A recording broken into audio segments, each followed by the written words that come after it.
하나님 말씀 함께 읽겠습니다. 고린도 전서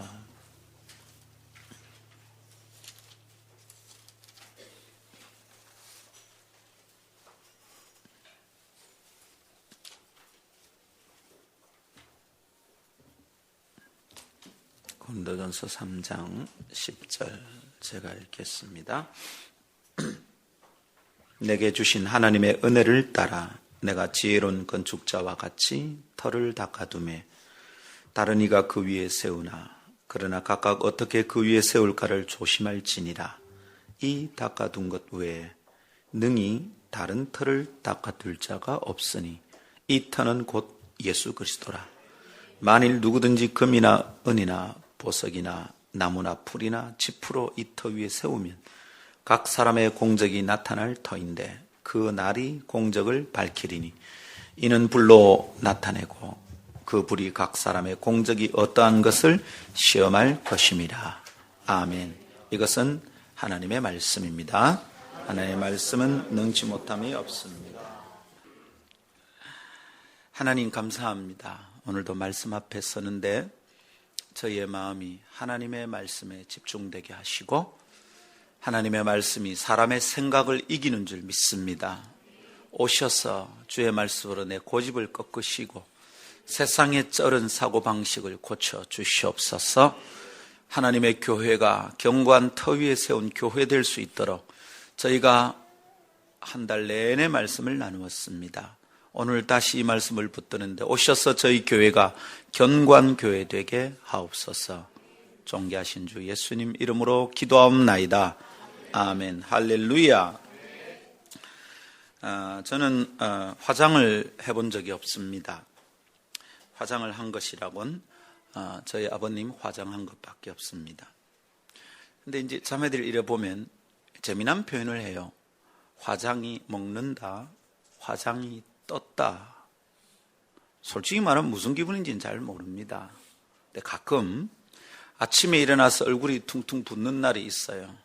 그런 날은 로션을 발라보면 로션이 먹히는 것 같지 않아요. 이런 걸 보고 화장이 떴다고 그러는 거구나. 화장이 먹힌다 안 먹힌다가 이런 말이구나. 그런 생각을 하게 되었습니다. 뜬금없이 왜 화장 얘기를 합니까? 화장이 먹힌다 안 먹힌다, 기초 화장이 참 중요하다, 이런 말인 것 같아요. 기초 화장이 제대로 되지 않으면 피부 관리가 잘 안 되죠. 관리가 안 된 피부 위에는 어떤 화장품을 바르든지 더 나아질 것이 없습니다. 그러죠? 그게 명품이든 아니든 값이 비싸든 그렇지 않든 피부를 건강하게 가꾸는 것이 화장품을 무엇을 쓰느냐보다 더 중요합니다. 기초. 그것은 여성의 아름다움을 위해서도 필요한 것일 터입니다. 우리 교회 자매님들 기초가 튼튼한 피부 가지기를 축복합니다. 피부의 기초는 뭡니까? 화장의 기초는 파운데이션인가요? 아니면 뭡니까? 피부의 기초는 클렌징으로부터 시작하죠. 깨끗하게 닦아내서 피부를 말끔하게 해놓는 상태, 그 기초에 뭘 쌓아야 됩니다. 근데 피부를 깨끗하게 닦아놓지 않은 채 뭘 바른다는 말입니까? 인생살이도 사람들이 종종 이렇게 삽니다. 깨끗하게 닦아놓은 터가 아니라면 거기에 쌓으면 쌓을수록 위태해집니다. 최근에 박근혜 정부 차기 장관들, 총리들 인선 때문에 시끄럽지 않습니까? 그분들 스펙이 대단한 분들입니다. 대법관 지났습니다. 어떤 분은 헌법재판소 소장을 지난 분입니다. 이런 분들이 어떻게 됩니까? 총리 후보에 오르락내리락 합니다. 하마평이 있습니다. 근데 잘 보십시오. 청문회 하는데 그동안 이분들이 화려한 경력을 쌓아놨지만 그 화려한 경력이 깨끗하지 않은 터 위에 쌓아졌던가 봐요. 청문회 하는데 자꾸 드러납니다. 그래서 낙마합니다. 대통령 당선자가 고민하고 있답니다. 도대체 깨끗하게 성공한 사람이 왜 이렇게 없는가? 잘 들으십시오. 세상은 뭐로 가도 서울만 가면 된다고 말합니다. 그리스도인들은 절대로 동의할 수 없습니다. 깨끗한 터 위에 세우지 않으면 언젠가는 무너진다는 것이 성경의 가르침입니다. 아멘. 그래서 자매님들 SK2 중요하고 이브생 로랑 중요하지만 그보다 더 중요한 것은 클렌징, 깨끗하게 지우고 깨끗한 피부 위에 피부관리 잘해서 화장이 돋보이는 이뻐 보이는 성도들, 우리 여성도들 되기를 축복합니다. 예. 자매들이 너무 이뻐서 교회에 몰려오는 청년들이 많아지면 얼마나 좋을까.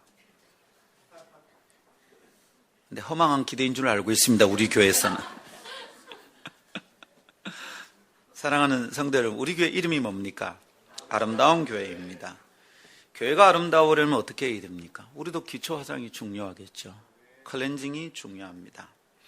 무엇을 치장하고 꾸며야지 교회가 아름다워질까요? 건물을 멋있게 지어야 됩니까? 아니면 목사가 머리를 심어야 됩니까? 여러분, 우리는 뭘 치장해야 아름다운 교회가 되는 겁니까? 깨달아야 하는 것은 아주 간단합니다. 기초가 건강해야 아름다움을 유지할 수 있는 겁니다. 기초가 견고해야 아름다움의 바탕을 만들어갈 수 있는 겁니다. 할렐루야. 그래서 우리 교회는 화장을 어떻게 하느냐보다 우리 교회의 기초를 어떻게 다듬느냐에 신경을 씁시다. 기초를 잘 다듬으면 어느 날 우리 교회 외양을 화장품으로 발라야 될 때가 있을지도 모르겠습니다. 혹시 그것을 추구하는 사람들을 만나기 위해서는 그래야 될지도 모르겠어요. 이미지 메이킹이라는 책을 읽어보니까 남자의 이미지 메이킹, 여자의 이미지 메이킹 기초가 있대요. 남자는 면도, 여자는 화장이래요. 아, 그렇구나. 근데 이 참 화장, 면도하기 힘듭니다. 얼마나 힘든지. 기초가 제대로 되지 않은데 겉을 꾸며서 뭘 하냐고요. 어떤 이미지를 드러내겠습니까? 하나님의 교회는 아름다운 교회가 되어야 마땅합니다. 아름다운 교회는 겉모양이 화려한 교회 아닙니다. 우리는 그것을 추구하려고 한 게 아니에요. 화려한 사람들이 우리 교회에 많이 모이기를 기대한 것도 아니에요. 우리는 건물을 멋지게 만들려고 시작한 것도 아닙니다. 잊지 맙시다. 우리는 최고의 교회는 아닐 겁니다. 그런 교만은 버려야 돼요. 그러나 우리는 아름다운 교회 되고 싶습니다. 우리는 최고의 교회는 아니나 다른 교회이고 싶습니다. 어떻게 다릅니까? 교회들이 시끌시끌하면서 큰 교회들이 흔들리기 시작합니다. 최근에도 그런 일들이 막 일어납니다. 그럴 때마다 마음에 목사로서 더 다지게 됩니다. 하나님, 쌓는 것보다 기초 다지는 거 더 신경 쓰겠습니다. 그런 마음의 결단이 섭니다. 우리 교회도 몇 년 달려오는 동안에 이것저것 했습니다만은 사실은 별게 없었어요. 깨닫습니다. 아, 우리 기초가 별로 안 좋았구나. 그래서 올해는 견고한 터 위에 세운 교회, 기초를 다듬는 교회, 다시 시작하는 마음으로 출발하는 교회이기를 원하여 표를 견고한 터 위에 세운 교회, 이런 표를 정하고 지금 그 표를 함께 묵상하고 있는 중입니다. 오늘 다음 세 가지 나누는데요. 두 가지는 우리가 벌써 두 번에 걸쳐서 했고요. 세 번째는 오늘 함께 나눌 얘기입니다. 첫 번째는 보이지 않는 기본은 신앙 문제입니다 라고 하는 것이고요. 두 번째, 신앙의 문제의 해결책은 예수 그리스도십니다 라는 거. 교회의 기초는, 세 번째는 교회의 기초는 예수님에 대한 신앙 고백입니다. 이 세 가지를 함께 나누길 원합니다. 첫 번째 한번 따라 합시다. 보이지 않는 기본은 신앙의 문제입니다. 보이지 않는 기본이 있습니다. 눈에 들어 보이는 지상층의 건물의 어떠함이 아니라 지상층의 건물이 층수가 높아지려면 지하에 있는 보이지 않는 부분이 참 중요하다. 우리 이런 얘기를 했습니다. 바울은 지혜로운 건축자에게서 그것을 배워야 된다. 그렇게 말을 하네요. 내게 주신 하나님의 은혜를 따라 내가 지혜로운 건축자와 같이 터를 닦아 두었다. 고린도 교회에 대한 얘기입니다. 그렇게 터를 닦아 두었는데 너희는 이상한 짓을 하는구나. 바울이 이 얘기하는 겁니다. 사랑하는 여러분, 보이지 않는 부분의 기초가 튼튼하지 않으면 보이는 것이 아무리 화려해도 결국은 무너지게 되어 있습니다. 세월이 지나면 드러나고요. 풍파가 들이닥치면 드러납니다. 사람의 인격의 기분, 그 사람의 인격의 견고함은 평상시는 잘 보이지 않아요. 그러나 위기에 처하면 이 사람의 인격이 거덜이 납니다. 아, 이 사람 이거밖에 안 되는구나. 화가 되게 나보면 납니다. 아, 이 사람 이런 사람이구나. 혹은 뭐 일이 제일 잘 돼 보면 압니다. 되게 교만합니다. 아, 사람이 이런 거구나. 금세 알게 됩니다. 보이지 않는 기본에 문제가 있기 때문입니다. 우리 사람에게는 보이지 않는 기본이 뭘까요? 신앙의 문제입니다. 우리는 겉으로 보이는 몸, 건강, 돈, 학벌, 사람의 인맥 중요하다고 생각합니다. 그것에 매달립니다. 그러나 기억합시다. 보이지 않는 기본은 신앙입니다. 우리 영의 문제입니다. 할렐루야.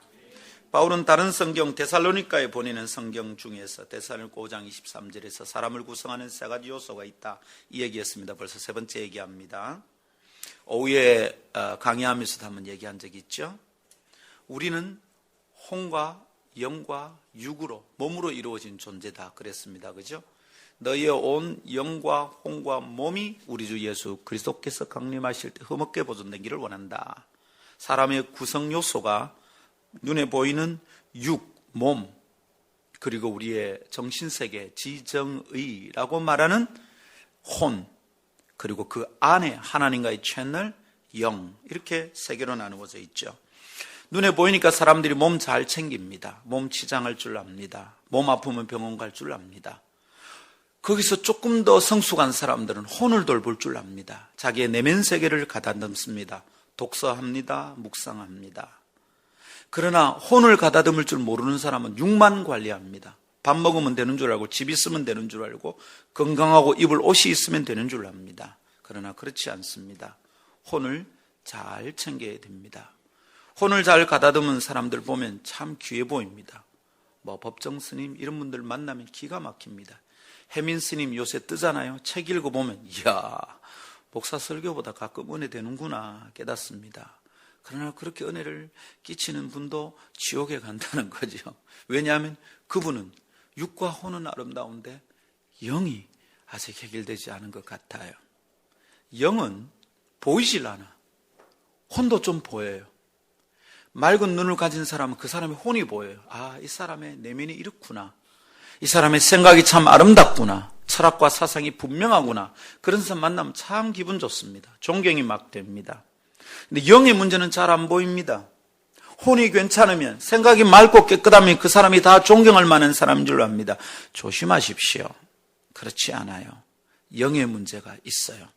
잘 안 보여요. 왜냐하면 그거는 마치 건물의 지하층처럼 기초 공사를 하지 않으면 해결이 안 되는 문제이기 때문에 그렇습니다. 사랑하는 여러분, 우리가 중요하게 여긴 것이 영의 문제인지 혼의 문제인지 육의 문제인지 판단하십시오. 만일 여러분이 육의 문제만 매달리고 살고 있다면 혼 쪽으로 너덜너덜한 거예요. 사람들 만나면 할 말이 없어요. 내 내면의 세계가 금방 들켜요. 얄팍하고 졸렬하다는 것이 금방 들켜요. 생각이 저거밖에 안 되나. 얘기 좀 하다 보면 그 사람하고 계속 얘기하기 싫어요. 여러분, 그런 사람 아니기를 원합니다. 말씀 묵상 많이 하고 책 많이 읽읍시다. 드라마만 보지 말고 다큐도 좀 봅시다. 시사교양 프로그램도 좀 봅시다. 할렐루야.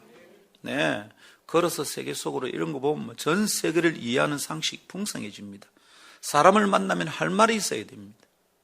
근데 내가 얄팍하면 할 말이 없어요. 먹고 사는 것 말고는. 젊은 애들 만나보십시오. 연예인 얘기 말고는 할 말이 없습니다. 게임 말고는 할 말이 없어요. 여친, 남친 얘기 말고는 할 말이 없습니다. 너무너무 얄팍합니다. 우리 혼 잘 다듬읍시다. 그러나 영의 문제가 해결되지 않으면 이게 무슨 의미가 있습니까? 인생의 기본은, 보이지 않는 기본은 신앙의 문제, 영의 문제인 것을 기억합시다. 두 번째 따라합시다. 신앙의 문제의 해결은 예수 그리스도입니다. 예. 우리가 알겠습니다. 보다 근본적으로 문제를 해결하려면 영적인 면에서 뭔가 풀어져야 된다. 이건 알겠습니다. 그죠? 아, 육을 꾸미는 것만 가지고도 안 되는 거구나.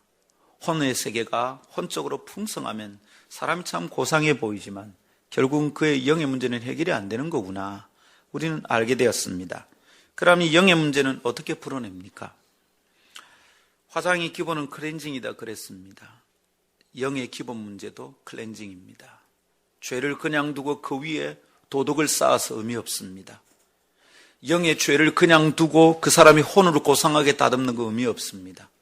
사람들은 자신의 영에 찌들어 있는 죄의 문제를 해결하지 않은 채 고상하게 교양 있는 사람처럼 살고자 합니다. 근데 어떻게 됩니까? 결말들이 참 이상합니다. 결국엔 망가집니다. 사람은 다 거기서 거기이기 때문입니다. 근데 그 거기서 거기인 것을 해결할 수 있는 비결이 있다 이 말입니다. 왜 사람은 거기서 거기입니까? 사람의 한계는 항상 죄가 한계입니다. 죄가 한계를 끊어놓습니다. 모든 사람이 죄를 범하였으며 하나님의 영광에 이르지 못하더니, 하나님의 영광에 이르지 못한다는 말이 뭐냐면 사람의 한계가 거기 정해져 있단 말입니다. 왜 사람들은 한계에 갇혀서 하나님의 영광에 이르지 못합니까? 그의 죄 때문입니다. 모든 사람이 죄를 범하였으며 하나님의 영광에 이르지 못하더니, 예사롭게 들으면 안 됩니다. 죄가 사람의 한계입니다. 이거 해결하지 않고, 이 문제가 기초라는 것을 깨닫고 해결하지 않고 그 위에 무엇을 쌓는 것은 바벨탑입니다. 아무것도 유익하지 않습니다. 근데 여러분, 그러면 이 영혼에 찌든 때 이거 어떻게 해결한 겁니까? 클렌징 중요합니다. 기초 화장 클렌징 중요합니다. 기본의 신앙 클렌징 중요합니다. 그 죄는 어떻게 씻습니까? 예수 보혈, 할렐루야.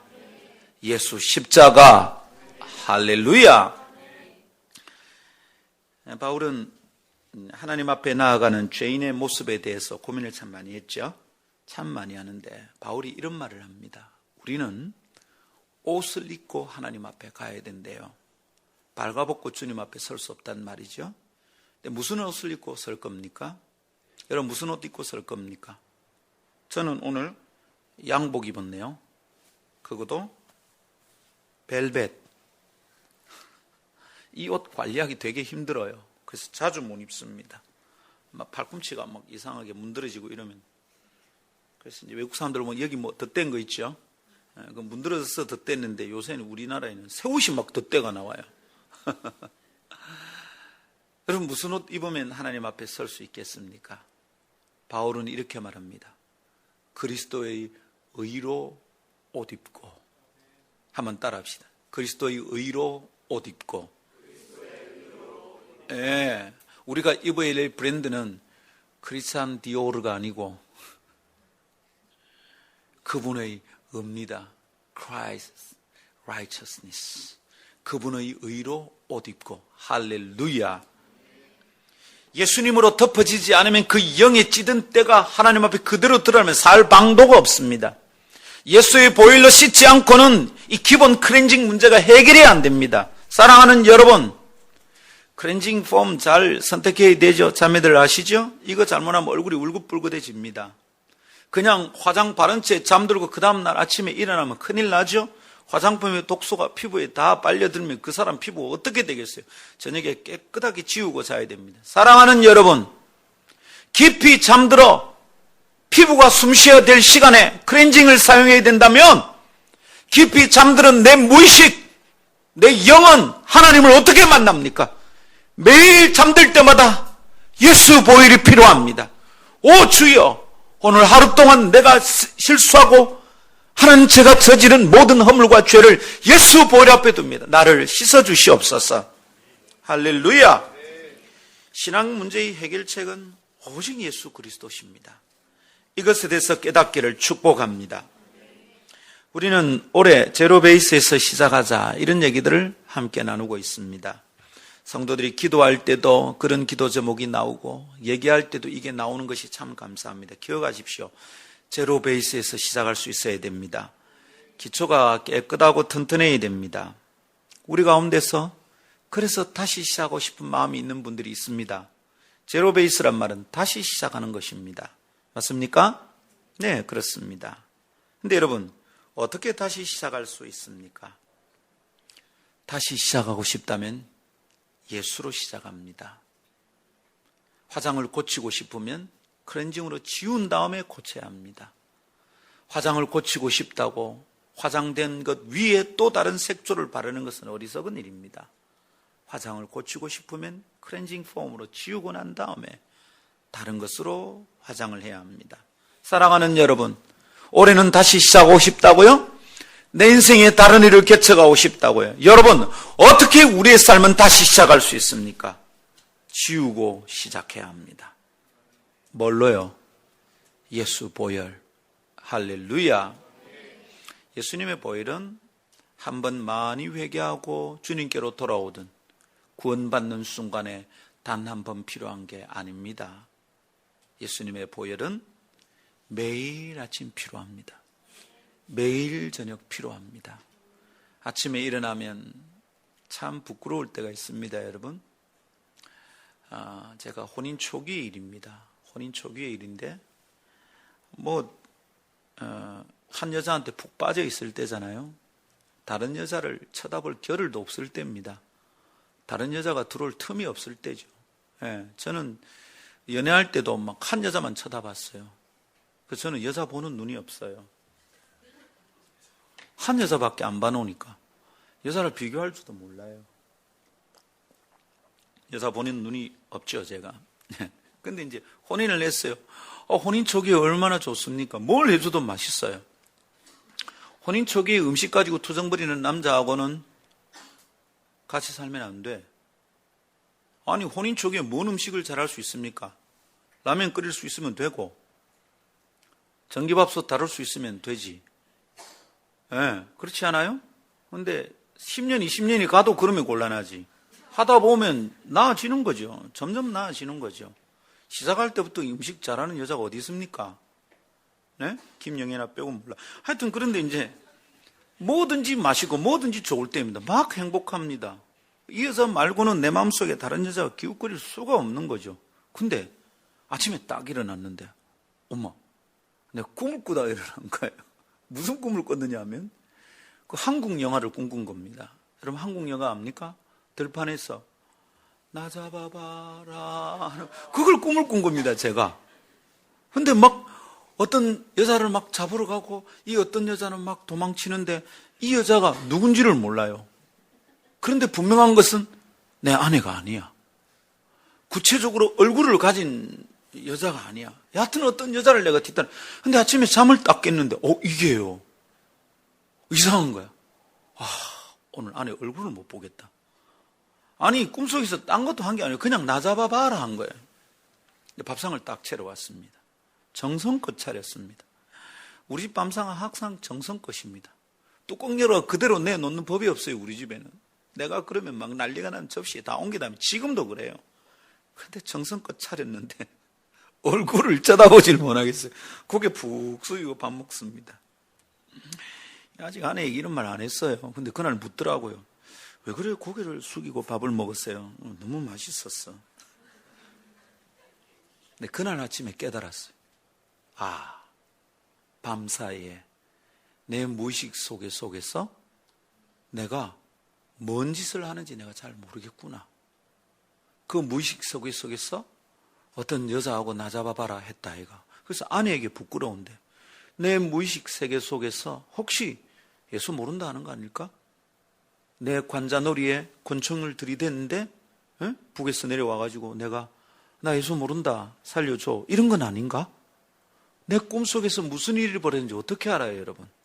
아침에 일어나서 겁도 없이 함부로 주님을 위해서 살겠습니다 까불지 말고 그 아침에 일어나면 주님, 예수님의 보혈이 필요합니다. 그게 제로 베이스입니다. 다시 시작할 수 있는 유일한 법, 예수님의 보혈로 씻는 겁니다. 할렐루야. 다시 시작하고 싶습니까? 다시 시작하고 싶어요? 다시 시작하고 싶으면 500원 아니고 예수 보혈. 할렐루야. 이 세상에 존재했던 모든 역사와 모든 인생들은 다시 시작할 때 예수와 함께 시작했습니다. 여러분 올해가 몇 년입니까? 올해가 2013년. 이건 뭔 뜻입니까? 언제부터 2013년입니까? 예수님 탄생부터 2013년째다 이 말입니다. 그죠? 2013년입니다. 1년, 2년, 3년, 3년, 2013년. 0년이 어디라고? 예수님 탄생입니다. 거기가 제로 베이스입니다. 예수님이 태어나심으로 역사는 시작이 되었어요. 그죠? 그래서 이걸 우리는 뭐랍니까? 서기 이럽니다. 그죠? 서기 몇 년 이럽니다. 서기란 말은 줄임말이요. 서력기원. 그죠? 서양의 달력의 기원이다 이 말입니다. 기원은 시작이죠. origin, 출발입니다. 제로 베이스란 말입니다. 서기 2013년이란 말은 서력기원, 서양에서 쓰는 달력의 기초, 기원, 오리진부터 시작해서 2013년째다 이 말입니다. 그럼 그 서력, 기원이 어디냐? 제로가 그 예수님 태어남입니다. 그날로부터 시작입니다. 서기 2013년. 근데 거꾸로는 뭐랍니까? 기원 전 100년 이릅니다. 기원 전, 기원이 뭐냐면 오리진, 시작 전이란 말이죠. 시작이 뭐냐면 예수님 태어나심입니다. 할렐루야. 그래서 여러분 이것을 우리는 서기 몇 년, 기원 후 몇 년, 기원 전 몇 년 이러죠. 우리는 뭐라 그럽니까? 주 전 몇 년, 주 후 몇 년, 주 후, 주님 오신 뒤에 몇 년, 주님 오시기 전 몇 년 이럽니다. 그렇죠. 이거를 영어로는 뭐라 그러죠? BC, AD 이럽니다. BC는 before Christ, C, before Christ, BC, 그리스도 전이라는 말입니다. 그러니까 기원전 몇 년 이러면 다 BC입니다. 그리고 AD는 그러면 이럽니다. After D가 뭐야? After는 아니고 이거는 AD는 라틴입니다. 라틴. Anno Domini. 예수님, 도미니는 주님이란 말입니다. 주님, 우리 영화에 Quo Vadis Domine 있죠?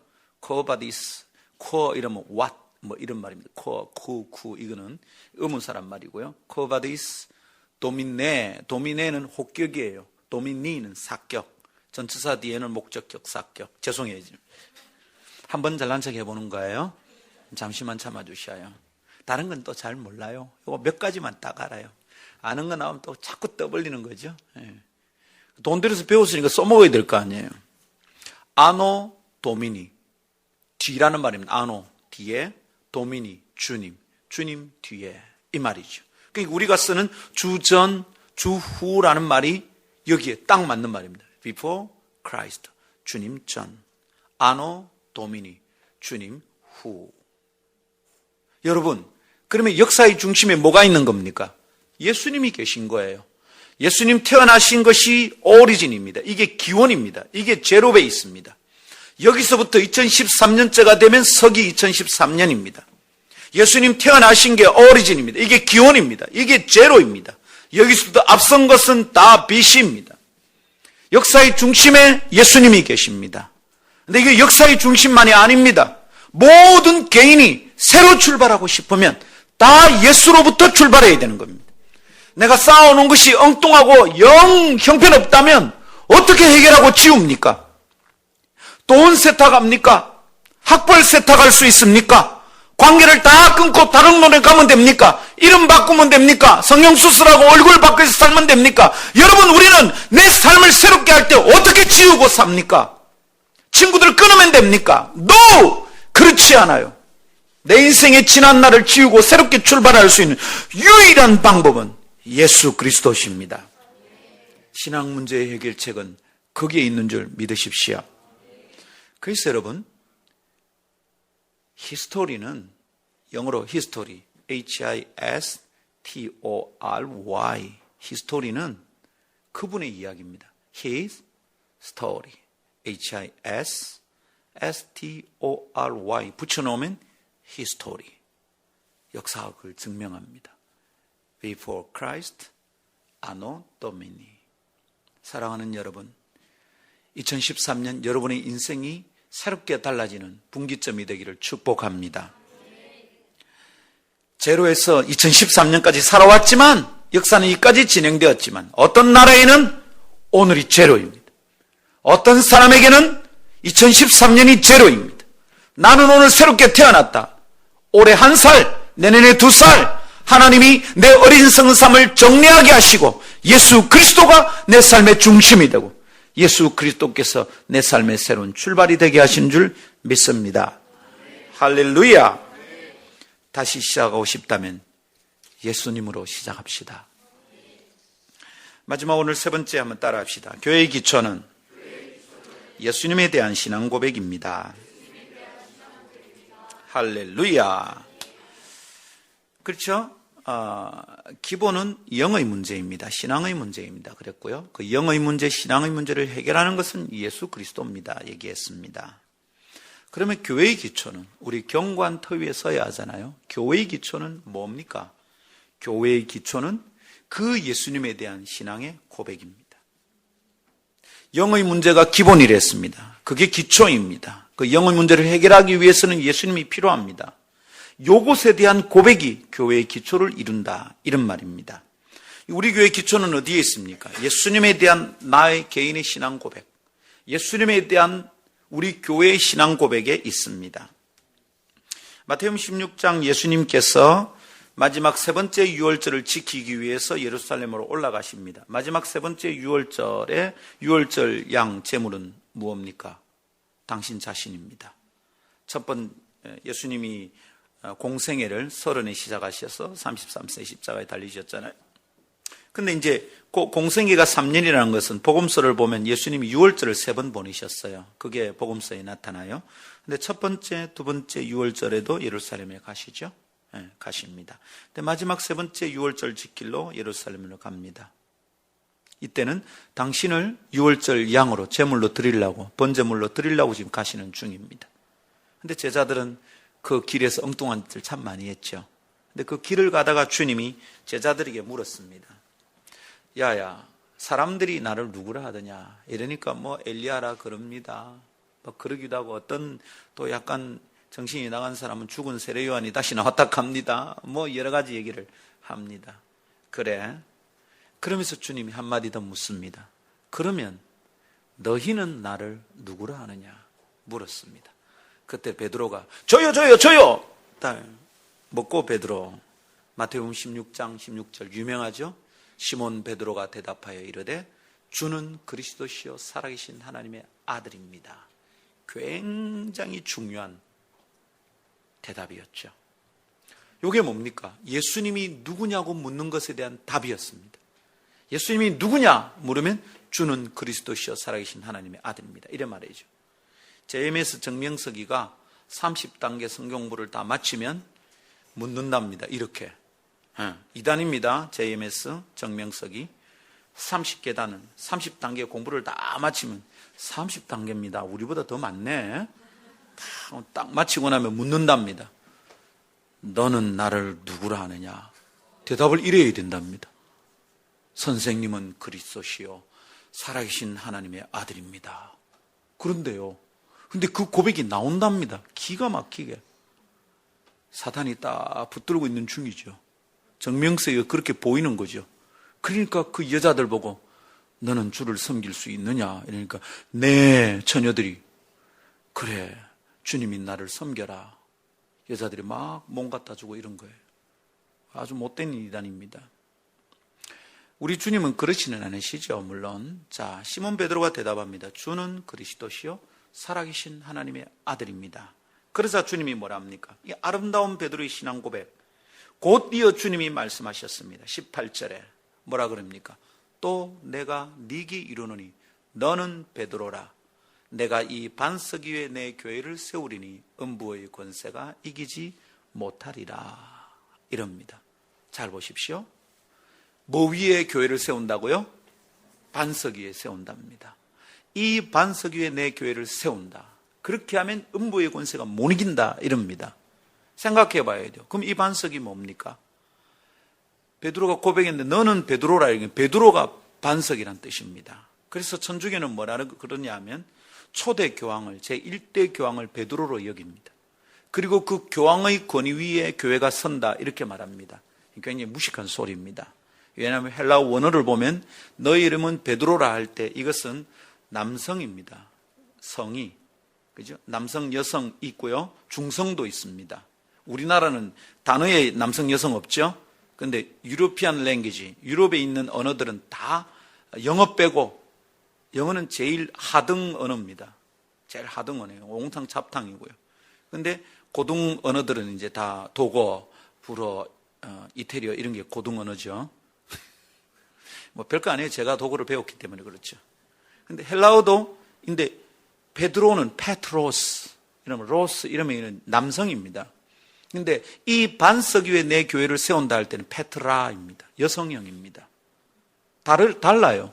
원어를 보면 베드로가 반석이니까 이 반석 위에 이러면 베드로 위에 세운다는 말이구나. 그래서 천주교가 초대 교황을 베드로로 섬기고 그 교황의 권위 위에 교회가 선다. 이 교황의 말이면 다 들어야 된다. 거짓말입니다. 아주 무서운 잘못입니다. 성경 그렇게 말하지 않아요. 베드로라는 것은 남성 일격. 너는 베드로다, 페트로스. 이 반석 위에 페트라. 여성형이에요. 전혀 달라요. 이걸 같다고 생각하면 안 돼요. 그러면 여러분, 이 반석 위에가 뭡니까? 지금 베드로가 뭐 한 거예요? 신앙 고백했잖아요. 주는 그리스도시요 살아계신 하나님의 아들입니다. 자기의 신앙을 고백했단 말입니다. 예수님을 누구라고 고백하는 것, 그 신앙 고백 위에 교회를 세운다 이 말입니다. 할렐루야. 예수님이 그리스도다라는 것은 굉장히 중요한 고백입니다. 그리스도란 말은 무슨 말입니까? 이것은 기름 부음을 받았다. 이거는 메시아란 말입니다. 곧 구원자란 뜻입니다. 예수님이 구원자 이런 얘기하면 유대교에서는 돌 맞아 죽습니다. 예수라는 말은 유대교에서도 쓰는 말입니다. 이슬람에서도 씁니다. 코란에도 나옵니다. 예수님은 이슬람에서 볼 때는 그냥 여러 선지자 중에 하나입니다. 유대교에서도 마찬가지입니다. 예수는 여러 랍비들 중에 하나고 특별히 이단자다 이렇게 부르고 있습니다. 근데 기독교는 어찌 하느냐면 예수 그리스도 이렇게 부릅니다. 유대교는 이 두 개를 절대로 붙여 부르지 않아요. 예수는 예수고 그리스도는 그리스도입니다. 아직 그리스도가 오지 않았기 때문에 유대교는 아직도 메시아를 기다리고 있습니다. 그분이 오실 거다, 그분이 오실 거다 기다리고 있습니다. 우리는 그분이 오셨습니다. 그래서 예수 그리스도를 붙여서 부릅니다. 예수는 그냥 사람 이름이었습니다. 예수님이 자랄 때 온 동네 꼬마들과 뛰어놀 때 온 동네 꼬마들이 예수님을 그렇게 불렀습니다. 예수야 놀자, 저를 상거나 놀자 이렇게 불렀듯이. 그러니까 유대교가 예수라고 부르는 거 문제 없습니다. 지구가 이슬람이 예수를 예수라고 부르는 거 문제 없습니다. 그러나 그 두 종교는 예수를 그리스도라고 부르지 않습니다. 근데 베드로가 고백합니다. 주는 그리스도시요. 이 무시무시한 얘기입니다. 베드로는 유대인입니다. 유대인의 입에서 당신이 그리스도입니다. 이 말은 바리새인들이 보면, 서기관과 종교 지도자들이 보면 이건 죽을 일입니다. 그래서 예수님이 죽습니다. 사랑하는 여러분, 이 고백 위에 교회가 선다는 것을 기억해야 합니다. 예수님이 그리스도다, 구원자란 말입니다. 인간의 영적인 문제를 해결하는 구원자, 영적인 문제를 풀어내는 해결자란 말입니다. 내 영혼이 답답할 때 쇼핑에서 해결되는 게 아니고, 내 영혼이 답답할 때 마음이 아파서 그런 게 아니고, 내 삶이 뭔가 힘들 때 돈이 없어서 그런 게 아니다 이 말입니다. 영의 문제는 영으로 풀어야 되는데 그 영의 문제의 해결자가 누구냐 하면 예수 그리스도입니다. 이것을 고백하는 게 예수 그리스도라는 말 속에 들어있습니다. 이렇게 믿는 것이 제대로 믿는 겁니다. 그것을 예수님께서 잘된 대답이라고 칭찬했습니다. 잘하였다 바요나 시몬아. 바요나 시몬이라는 바라는 말은 누구누구의 아들이란 말입니다. 요나의 아들. 요나라 안 그러고 어디는 요한이라 그럽니다. 요한의 아들 시몬아, 요나의 아들 시몬아 이 말입니다. 같은 말입니다. 잘하였다 시몬아. 시몬이 원래 이름이죠. 베드로는 예수님이 지어준 이름. 칭찬했습니다. 여러분, 그러니까 잘 들어야 됩니다. 주님이 친히 그것이 잘했다고 칭찬했기 때문에 우리도 그렇게 믿는 것이 잘 믿는 것이라고 받아들여야 됩니다. 예수님이 그리스도고 예수님이 하나님의 아들이라고 믿는 것이 참된 신앙이구나. 이게 신앙의 출발이구나 깨달아야 됩니다. 할렐루야. 근데 주님이 뭐라 그럽니까? 바로 그 신앙 고백 위에 당신의 교회를 세우신다고 했습니다. 천주교인들이 와서 이걸 가지고 교황의 권위를 얘기할 때는 여러분 또록또록하게 얘기하십시오. 베드로는 남성 단수고 이 반석은 여성 단수인데 어떻게 그게 말이 되냐고. 같은 게 아니라고. 절대로 같은 게 아닙니다. 천주교는 아주 큰 실수를 한 거예요. 주님은 신앙 고백 위에 당신의 교회를 세운다고 했습니다. 자, 그런데 세우는데 어떤다 했습니까? 한 번 더 보여주시죠. 음부의 권세가 이기지 못한다 이랬습니다. 자, 교회가 세워졌습니다. 그런데 음부의 권세가 공격하죠. 그런데 이 음부의 권세가 아무리 공격을 해도 이기지 못한대요. 교회가 견고히 서 있다 이 말입니다. 왜 그렇습니까? 기초가 튼튼하기 때문입니다. 무슨 기초? 예수 그리스도를 향한 신앙 고백 위에 교회가 섰습니다. 견고합니다. 개인이 신앙도 마찬가지입니다. 어느 목사님 때문에 교회 다니는 사람, 어느 집사님 때문에 교회 다니는 사람, 교회 가니까 사업이 되기 때문에 오는 사람, 교회 가서 짝을 구하러 가는 사람들, 이 사람들은 어느 순간 위기가 닥치면 무너집니다. 음부의 권세가 들이닥치면 무너집니다. 신앙 다 잃어버립니다. 최근에 어떤 사람이 찾아왔습니다. 자기 아버님이 장로님입니다. 아주 귀한 신앙을 가지고 있는데 근데 자기는 신앙 다 잃어버려서 절에 간대요. 제가 웃었습니다. 왜 이렇게 됐습니까? 목사 믿을 게 없더라고 그럽니다. 제가 말했죠. 목사 못 믿죠. 어떻게 목사를 믿습니까? 목사는 그리스도시요. 그렇습니까? 천만에. 김상건은 그리스도요. 그렇지. 나는 JMS가이지. 나는 KSK지. 큰일 납니다, 여러분. 우리 아버지 때문에, 우리 목사님 때문에, 우리 전도사님 때문에 나는 교회 갑니다. 다 흠망한 짓입니다. 우리 교회 시스템 때문에 간다. 우리 교회 제자 훈련 때문에 다 흠망한 짓입니다. 오직 예수 그리스도 때문에 가야 합니다. 그 위에 서면 음부의 권세가 들이닥쳐도 절대로 흔들리지 않아요. 목사는 예수님을 가르치는 손입니다. 그냥 세례요한은 자기를 뭐라 그럽니까? 광야의 소리랍니다. 소리는 한번 외치면 흔적도 없어요. 그냥 예수님을 소개하는 사람입니다. 신랑 출. 우리 전통 혼인식 가면 그렇게 말합니다. 신랑 나오랍니다. 신랑 출. 그 사람이 아무리 멋있게 말한들 그는 그냥 소리입니다. 그날의 주인공은 신랑입니다. 세례요한이 말했습니다. 혼인식 날 들러리가 뭐 잘난 척 하겠냐? 들러리는 잘나면 안 된다. 신랑이 드러나야 된다. 그는 흥하여야 되고 나는 쇠하여야 된다. 예수 중심이란 말이죠. 따라합시다. 예수 중심. 얼마나 중요한지 들으십시오. 견고한 신앙 고백 위에 서 있는 교회는 음부의 권세가 와도 흔들리지 않아요. 근데 교회가 왜 시험들까요? 예수 중심 아니라는 거지. 견고한 신앙 고백이 안 있다는 거지. 왜 교회를 오니 가니 왜 이럴까요? 교회가 왜 시끄러워질까요? 신앙 고백 위에 있지 않아서 그렇지. 잘 들여다보십시오. 교회가 시끄러울 때 예수님 때문에 시끄러워지는지 한번 보십시오. 절대로. 왜 시끄러워집니까? 돈 때문에, 목사 때문에, 장로 때문에, 기도원 부지 때문에, 예배당 짓다가 그러다가 시끄러워집니다. 눈에 보이는 집 짓다가 눈에 보이지 않는 예배당 다 허물어 버리는 거지. 정말 어리석습니다. 사랑하는 성도 여러분 기억하십시오. 교회의 기초는 신앙 고백입니다. 목사가 감독자로 이 교회에 세워졌기 때문에 목사는 이걸 자꾸 확인하려고 하는 거예요. 이 사람 진짜 제대로 예수 믿나 안 믿나? 이 사람 속에 신앙이 진짜 제대로 섰나 안 섰나? 교회를 10년 다녀도 100년을 다녀도 신앙의 의심이 생기면 그 사람 집사 안 됩니다. 장로 후보 절대 안 됩니다. 회사 사장이라도 대학 교수라도 다른 교회에서는 그러면 좀 세월이 지나면 장로 막 세웁니다. 천만에 안 됩니다. 다른 교회는 어떤지 몰라도 아름다운 교회는 안 됩니다.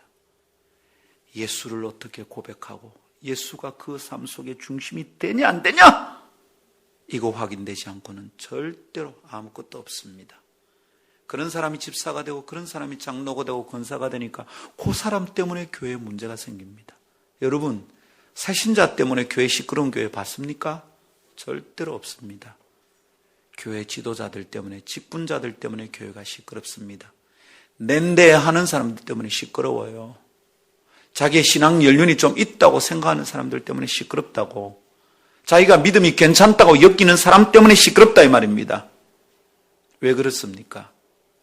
그가 직분도 있고 학벌도 있고 재산도 있고 사람들에게도 인기도 있지만 들으십시오.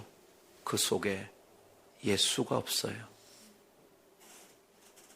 그 속에 예수가 없어요. 아들이 있는 자는 생명이 있고 하나님의 아들이 없는 자는 생명이 없느니라. 예수 없다 이 말입니다. 죽었지. 그 사람으로부터 무슨 생명의 역사가 나오겠어요? 죽었지. 아름다운 교회 그동안 몇 번 흔들렸었어요. 그죠? 우리 100명 넘어가다가 4번 미끄러졌어요. 가다가 미끄러지고, 가다가 미끄러지고. 목사 잘못이 큽니다, 여러분. 목사가 뒤숭해서 그렇습니다. 그래서 여러분 저를 위해서 많이 기도해 주셔야 되겠어요. 아멘. 근데 여러분, 사람은 하나님이 잘못했다고 말해야 합니다. 근데 그 말하는 잘못의 원인이 뭘까요? 예수 없어서 그렇지. 교회가 예수 위에 경고에 안 서서 그렇지. 사람의 야망이 큰 것일 수 있죠. 목사가 큰 교회 만들고 싶었던지도 모르죠. 모르죠, 아니죠. 그렇죠. 예수께서 기뻐하는 교회를 만드느냐 아니냐 보다 큰 교회 목사 되고 싶은 욕망이 많았으면 그 교회는 흔들릴 수밖에 없지. 음보의 권세가 들이닥치면 교회는 무너지지. 사단이 항상 흔들려고 하는데 시험거리가 생기면 교회는 금방 흔들리는 겁니다.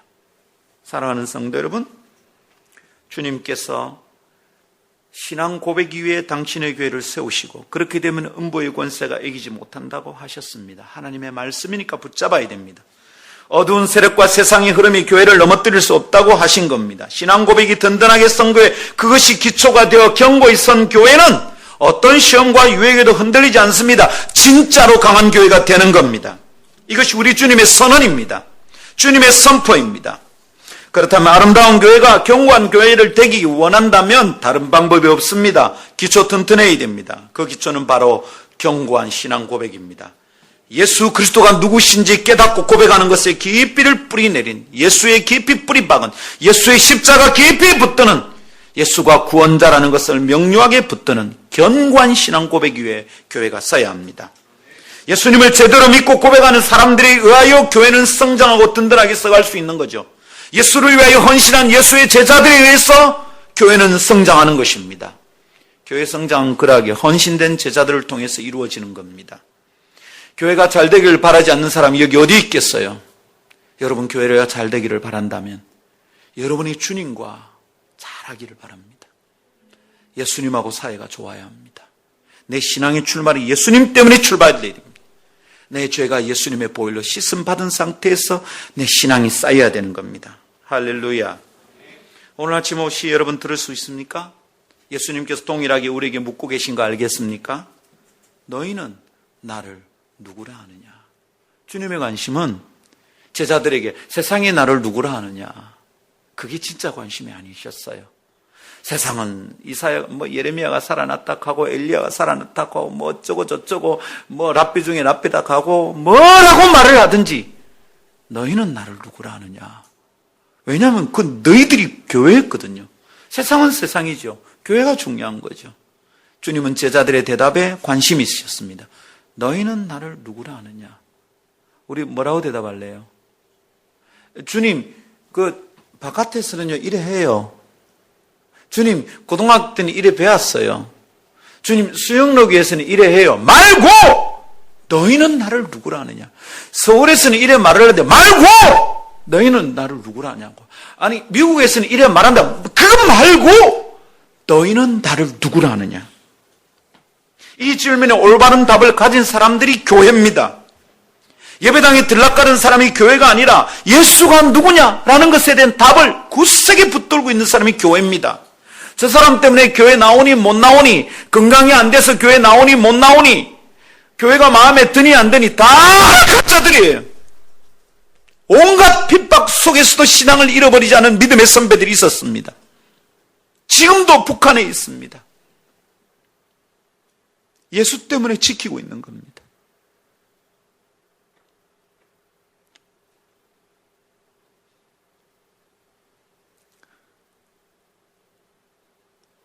예수가 중심이 없으면 사람을 무너뜨리는 것은 세상이 너무 많아요.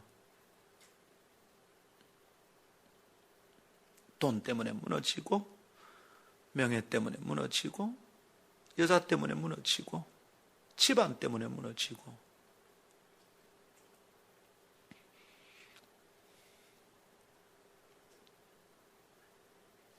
딴소리하면 안 돼요. 주님이 하신 말씀이기 때문에 딴소리하면 안 돼요. 내가 이 반석 위에 내 교회를 세우겠다. 그렇게 되면 음부의 권세가 이 교회를 절대로 못 이긴다. 교회는 견고할 것이다.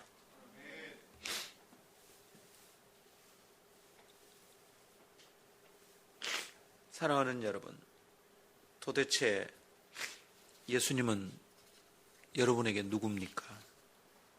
복받는 통로입니까? 사업이 잘 되는 비결입니까? 후손들이 복을 받기 위해서 미리 들어놓는 보험입니까? 도대체 예수님은 여러분에게 누구입니까? 영적 문제의 답으로서 예수님이 맞습니까?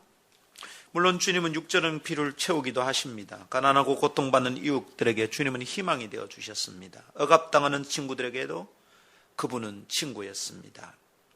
그들의 육적인 문제에 대하여 주님 결코 무관한 분이 아닙니다. 교회가 복음만 전할 뿐 아니라 가난한 자들에게 빵도 나누어 줘야 합니다.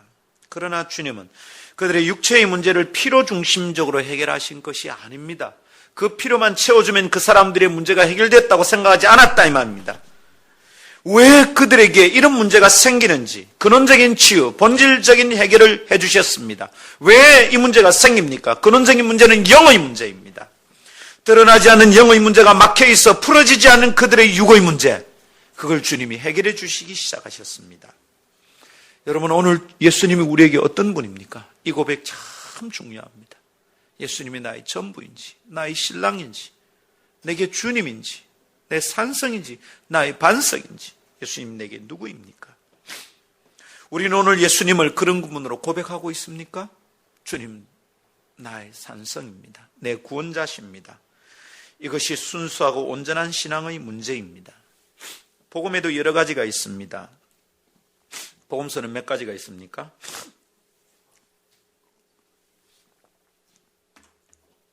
복음서 몇 복음서 있죠? 4복음서입니다. 뭐죠?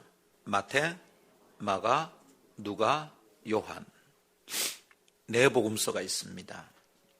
그런데 이 5번째 복음서가 있대요. 영어로 이것을 뭐냐면 The Fifth Gospel 이렇게 부릅니다. 5번째 복음서랍니다. 우리말로는 내가 복음이라고. 마태, 마가, 누가, 내가 복음. 영어는 The Fifth Gospel. 복음서는 4개로 충분합니다. 뭐 유다복음, 도마복음 이런 거 다 외경입니다. 그런 거에 마음 쏟으면 안 됩니다. 복음서는 4개입니다. 4개로 충분합니다. 복음은 기쁜 소식인데 예수 그리스도께서 나의 구주가 되신다는 내용이 복음입니다. 근데 내가 복음이 있는 거예요. The Fifth Gospel, 5번째 복음이 있어요. 뭡니까? 성공하려면 인맥이 좋아야 된다. 성공하려면 돈이 있어야 된다. 성공하려면 종잣돈 1억이 필요하다. 그게 인생을 행복하게 만든다고 생각하는 거죠. 교회가 잘 되려면 주차장이 넓어야 된다. 교회 성장하기 위해서 가르쳐 주는 겁니다. 네. 마켓 원리하고 마케팅 원리하고 똑같은 거죠. 네. 그렇죠? 마케팅 경영 원리. 회사에 잘 되는 비결은 제 아들이 그러더라고요. 대학 때 경영학 배우는데 그랬대요. 그 선생님이.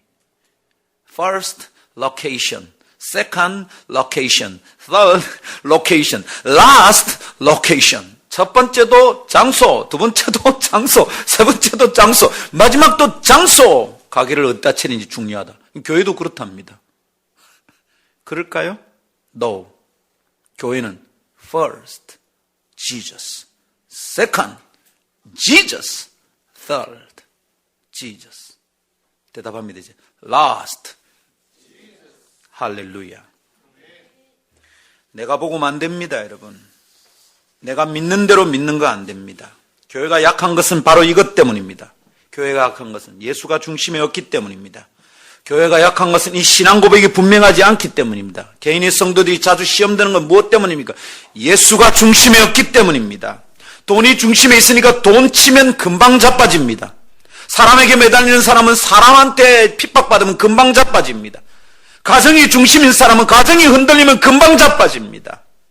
돈도 필요하고 사람도 필요합니다. 가정 행복하게 꾸려야 됩니다. 그러나 그 모든 것의 기초가 무엇이냐고요? 예수 그리스도입니다. 주님께서 이 터 위에 교회를 세우신다고 말씀하십니다.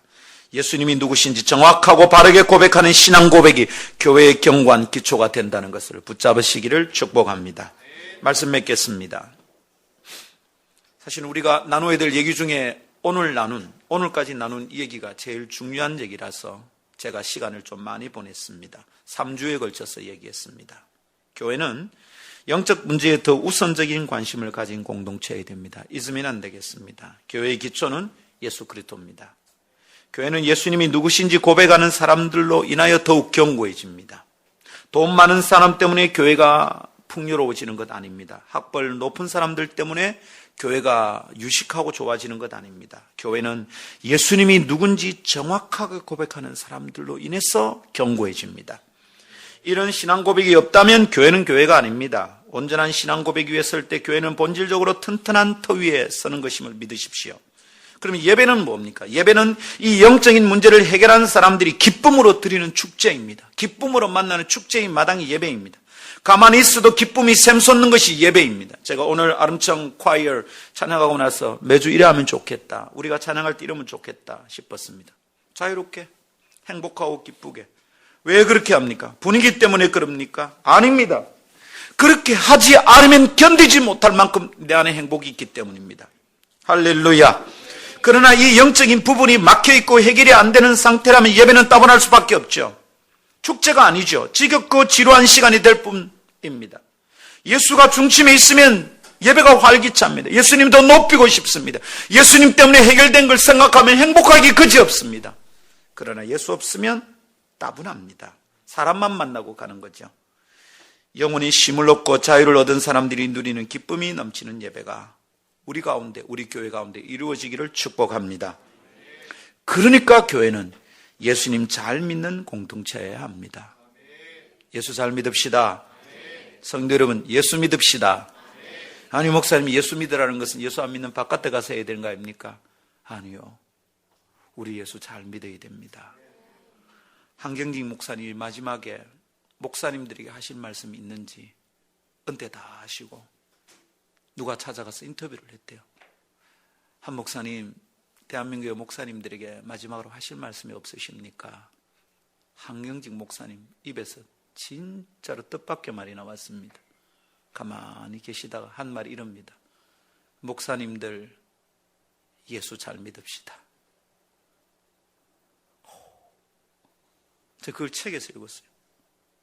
읽는데 그 말이 그냥 와서 딱 꽂히는데 밥이 안 넘어갑니다. 와, 사랑하는 여러분, 예수 잘 믿읍시다. 교회 안에서 더욱 예수 잘 믿자고 얘기해야 될 것 같아요. 우리 그동안 예수 잘 안 믿던 것 같아요. 그러니까 교회가 흔들렸어. 경관 터 위에 안 서니까 교회가 시험 들었지. 빗대가면 옮긴다 그러지. 교회 안 나온다 그러지. 예수가 중심이 없으니까 그렇지. 사랑하는 성도 여러분, 예수 잘 믿읍시다. 우리에게는 다른 건 모르겠지만 아름다운 교회면 예수 잘 믿게 된다, 이렇게 소문나는 교회 되기를 축복합니다. 그렇게 함으로 영의 문제가 풀리고 교회의 숫자가 자꾸 늘어나는 행복한 교회, 아름다운 교회 되기를 축복합니다.